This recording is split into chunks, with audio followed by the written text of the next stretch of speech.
welcome. Thank you very much for coming. Thank you. Could we maybe start with you introducing yourself and tell us about Red Olive? Sure.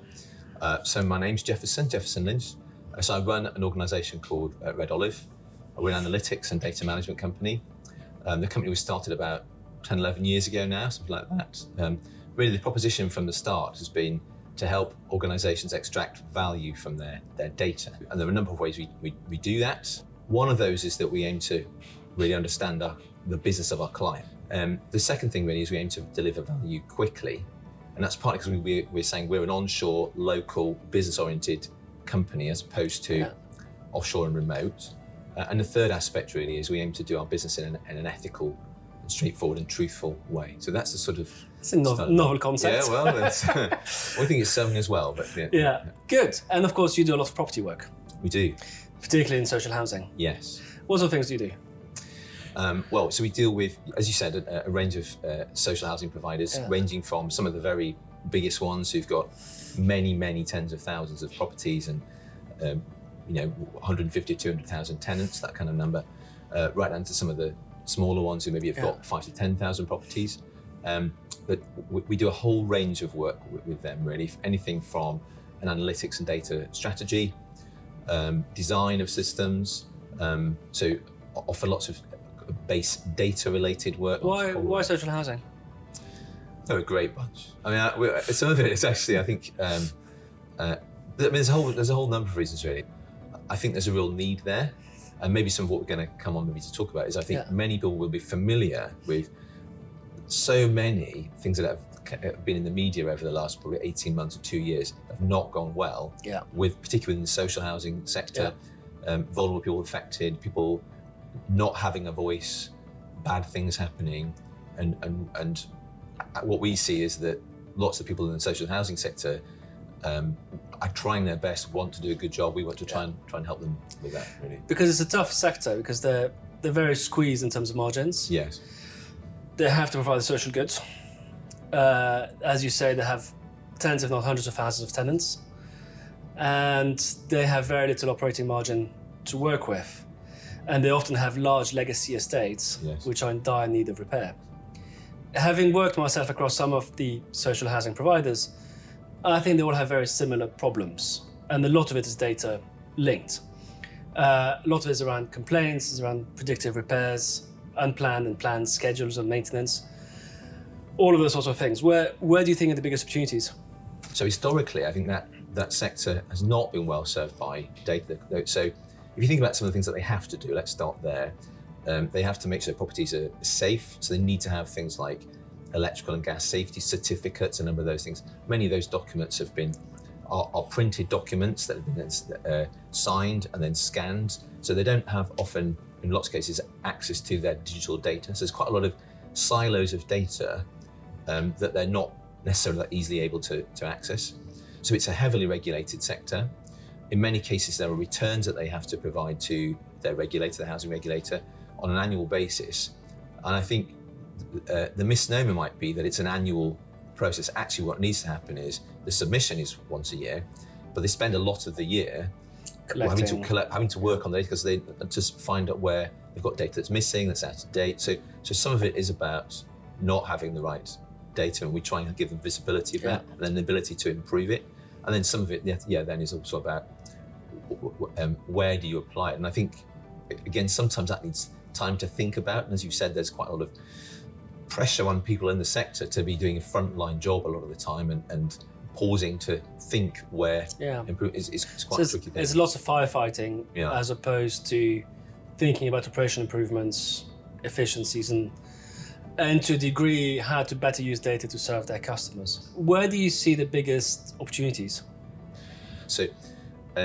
So many people will be familiar with things like Grenfell Tower, the disaster that happened a number of years ago now.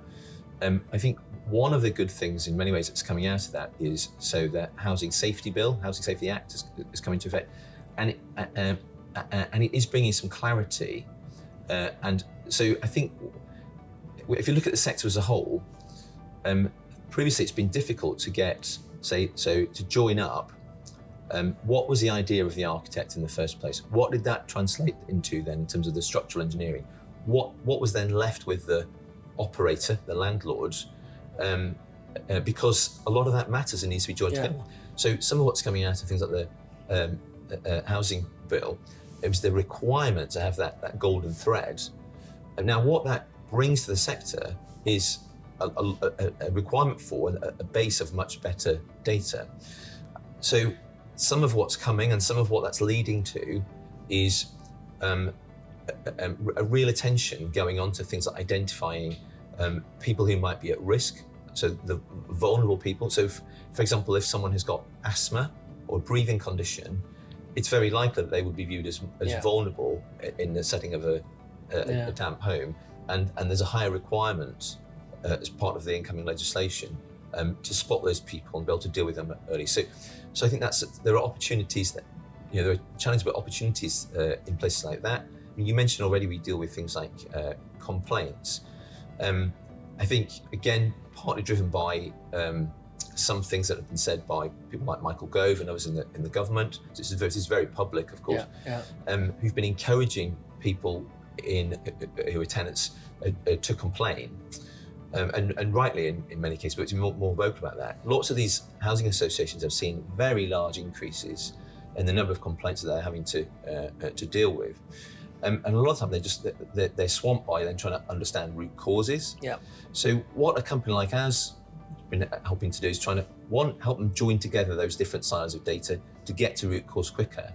But then also go beyond that, say, well, actually, rather than just trying to focus on tackling the complaints of problems once they've already escalated, actually is there an opportunity to get on the front foot to try and identify people who are likely to complain because they're going to be unhappy because bad things are happening to them before it gets to that pitch, and effectively show care towards those people at an earlier stage.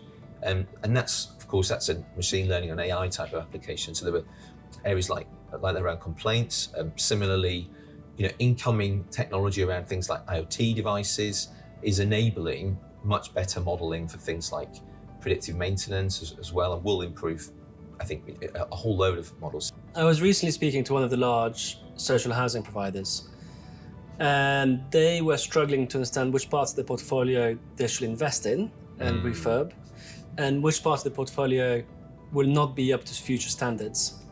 And so they came to us saying, how can we use data to better decide which assets to keep, which assets to invest in, which assets to divest in. And it's quite difficult because it's not a pure commercial decision, and they have to take into account the well-being of people. But one of the things that has struck me in the sector as a whole is the lack of an asset register, which I found often the case. I had a conversation recently where they didn't know how many lifts they had across their portfolio, or how many emergency exits or fire extinguishers, all those sorts of things. And a lot of the data is held at an estate level, not at a central level.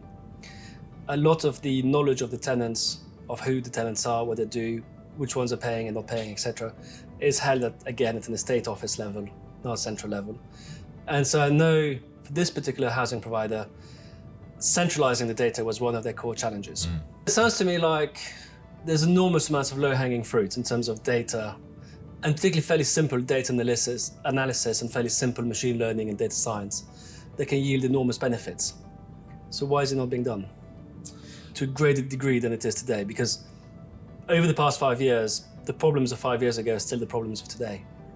So they haven't been resolved across the industry. Why not?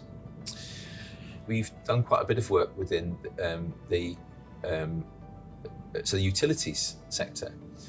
And one of the areas we worked on with them was quite extensively was around predictive maintenance. And the constant challenge was actually to get funding for preventative activity versus actually having enough funding to fund repairs to things that are wrong now. And I think, and the root of that is, as has become visible recently in terms of some of what's been in the media around kind of underfunding in the water sector, in the water industry. I think some of those challenges are quite similar within housing. As you said, there's a limited amount of funding available within the social housing sector. And I think the leadership of those organisations has that constant challenge of, well, actually, I could make this improvement for this group of people now, and I know there'll be a defined outcome, or I think sometimes some of the perhaps more unproven, forward-looking uses of and ideas around machine learning and so on. There needs to be at least some money put aside to, and this might, we might come on to think about, well, how do you make this work? Because I think piloting is a very good way to make this stuff work. But I think there's always that real pressure. Do you alleviate a problem now in a proven way, but a more basic way, or do you try and look at how things might be improved for the longer term? I think they've got a challenging job. Yeah, I think it's very interesting, but there's an element of it's piling up, and they can sweep it under the rug as much as they want, and fixing today's issues. The debt, the technical debt, the data debt, the AI debt is getting bigger and bigger, and the cost of resolving might also grow with it. But the systemic issues will only get bigger. And so I wonder if there's an element of, are they waiting for advances to take place that makes their solutions affordable, which it will over time?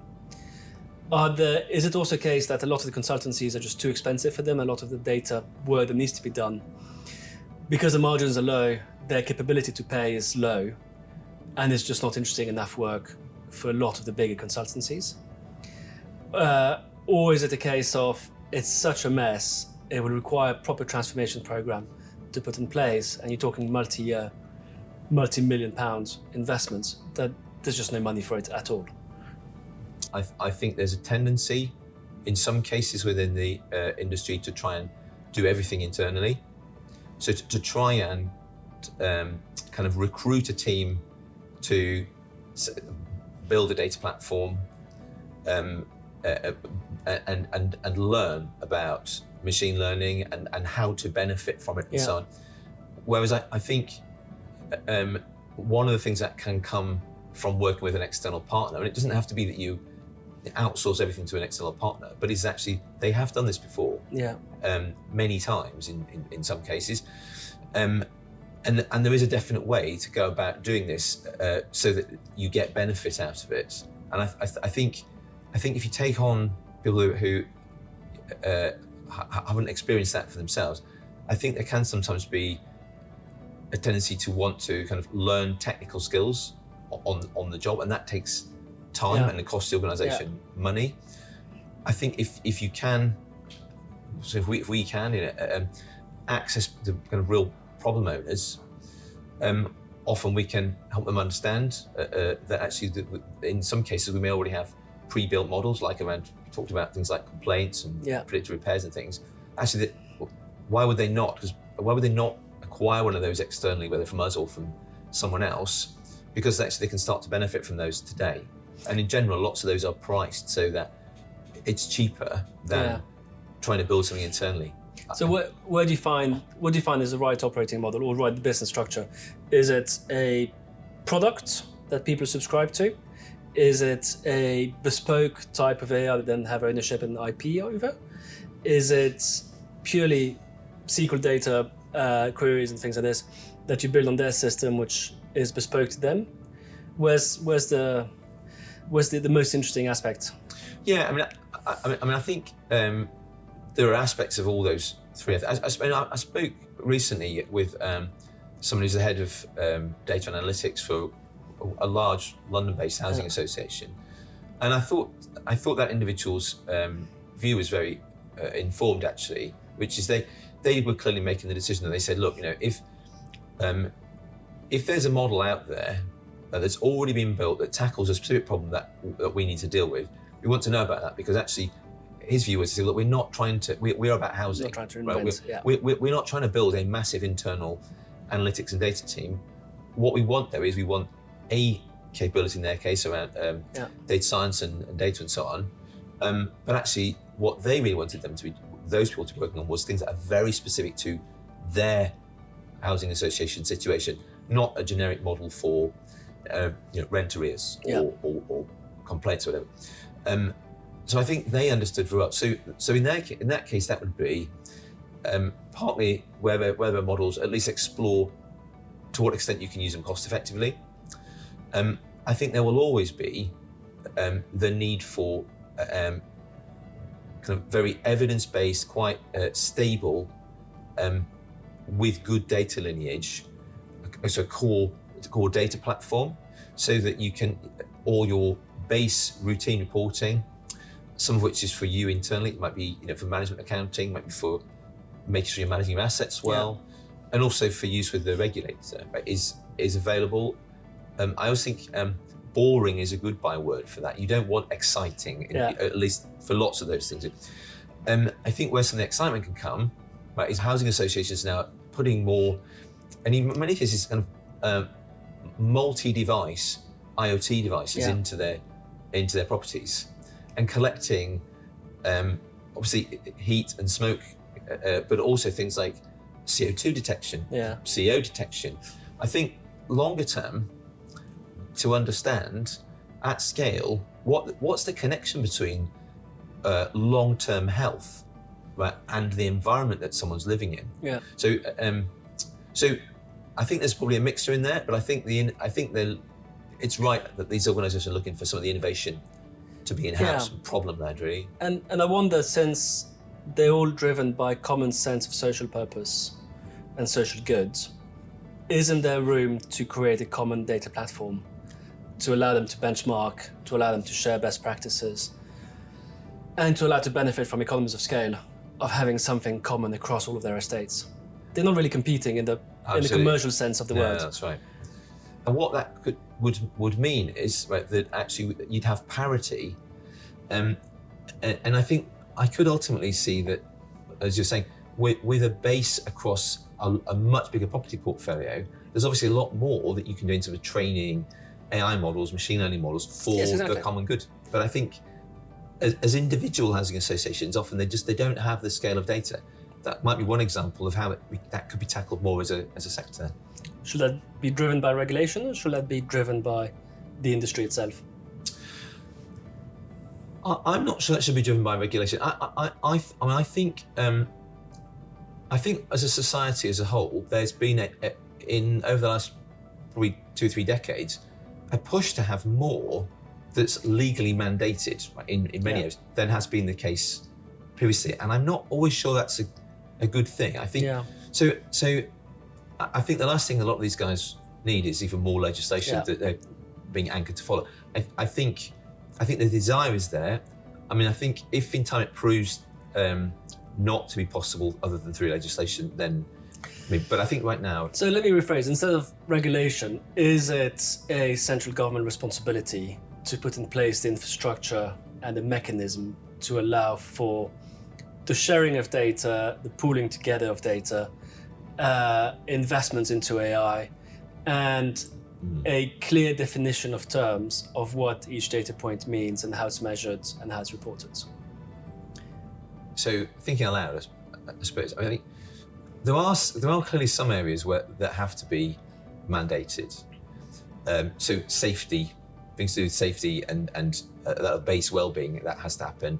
And in fact, you can see that, right? So if you look at things like some of the submissions, like the statistical data return, right? You can literally see in how it's structured the evolution of and the passing of different acts historically through government, and you can see that in what data is being collected and how. So I think to an extent that's happening, and I think also with things like the 2022 housing safety bill, again there were some things that have happened there.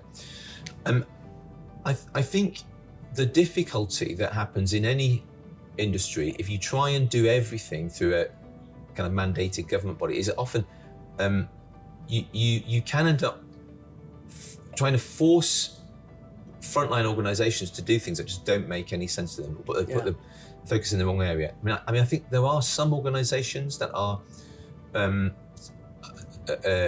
not kind of they don't have a legal mandate, but they're acting on behalf. So people like HACT, for example, would stand out to me as and I know HACT have a defined data model for a lot of these things and have been evolving that over a period of time. But that's done through cooperation, collaboration, goodwill, for want of a better description. It's not mandated by central government. I suppose you say, will they ever have enough resources to do that? maybe there's a limit to that. And I think probably at that point there's a discussion to be had about how much more of a nudge does it need if there's more money. But so there would just be some initial thoughts on what to mandate, what not to mandate, really. I've been talking about AI in property for the last few years. And the challenges I get often is it's not a unique commodity. So each apartment is different, each unit is different, each house is different. It's low volumes of transactions, which are spread far in time. And it's still very human driven, it's irrational. And I think actually housing associations, generally speaking, are more of a commodity than most other asset classes, because they're often very similar type of units which are built on scale. Mm-hmm. And they benefit from actually a large volume of transactions because it's all tenanted.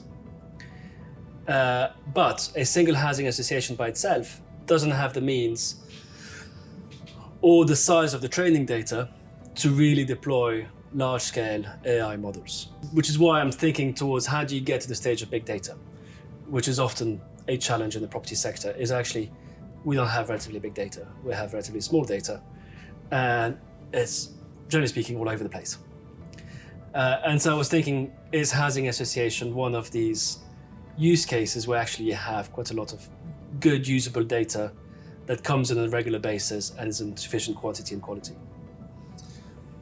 Well, I think not wishing to make a political statement, we will be having a general election this year. Yeah. I think many people are expecting that there may well be a change of government. Yes.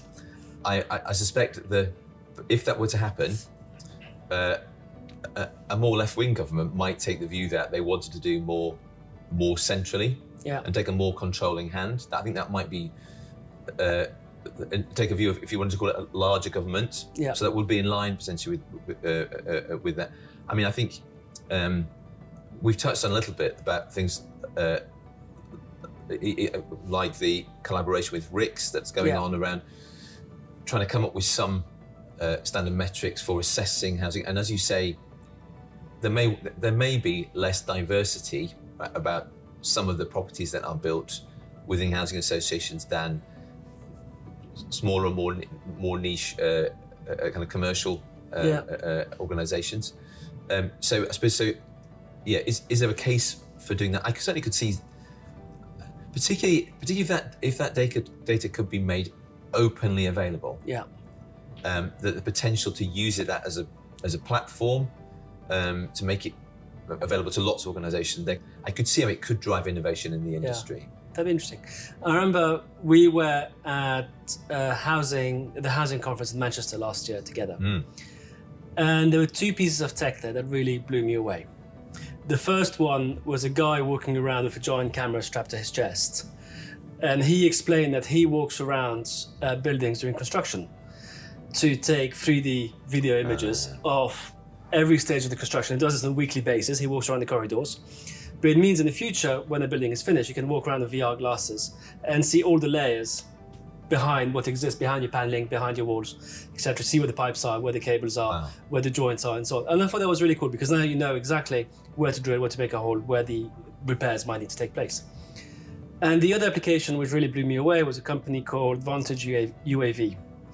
And they have a drone that's self-piloted, so on a defined route, that takes a 3D scan of a building. And the initial scan, if memory serves me well, was 100 something pounds, so peanuts. And then every month it will be about 80 pounds to rerun the drones. What will then happen is that an AI software will look through every image month by month of the same piece of the fabric, of the outside fabric, so the roof, the outside facades, the elevations and so on, and will compare changes from month to month. And we'll see if there's evolutions of cracks, if there's evolutions of deterioration in the fabric and so on, and then flag them to a human operator who can then decide, we need to go and fix this. They had done this in a single housing association, and within the first year had saved them about £2.5 million from sending surveyors and people in hard hats and scaffolding and so on, from going on roofs and looking at the facades and those sorts of things. And I'm really excited by things like this because you have an immediate return on your investment. It's a really intelligent use of AI to automate a very costly and manual process. And so I was wondering if you knew of any other exciting users of that kind. I mean, my immediate thoughts on when you were starting to describe some of those things were, I think, again, thinking back to some of the regulation that's coming in through this Building Safety Act is having to know in real depth what's happening within those buildings. So the sort of challenges that the housing associations are facing is if they own tower blocks with certain heights, there's a lot more data they're having to capture about and capability around things like safety devices, sprinklers, cladding, and all sorts of other things. And I think certainly I'm aware that there are lots of, maybe not full resolution, but discussions about how to capture that data. One of the challenges is about where you've got already a built environment. So the example you gave about someone walking around with a camera as it's being built, I mean, that sounds amazing as a historical record. I think some of the challenges right now are about from a safety point of view, existing stock, from a sort of safety point of view, and also from an environmental legislation point of view. So ensuring the adequate level of insulation, for example. So I would just concur that I think that type of technology, I've been blown away with some of it as well, actually. And so, Jefferson, just in closing, think 5 to 10 years in the future, where will housing associations be in terms of the use of data, analytics, AI, machine learning, and all of that jazz? Well, I certainly would say I'm aware that among a number of leaders that I respect in this sector, that they have the aspiration, and I come back to something I sort of touched on a bit earlier, to go well beyond. So today, we might say that the base level is the property safe? So providing a safe environment. We've already talked about saying actually these people, they know they're in the business of people providing a home, people bringing up their children, people, they want to feel a sense of not just safety but warmth and so on, and a great place to live. What they're now, the way that some of these people are now thinking is about, actually, are we going to start to have access to data which will help us establish at quite a granular level what's the connection between your living environment and very specific attributes of your living environment and your long-term almost life success and well-being, and from the sort of scale of the data that you might have, can we say actually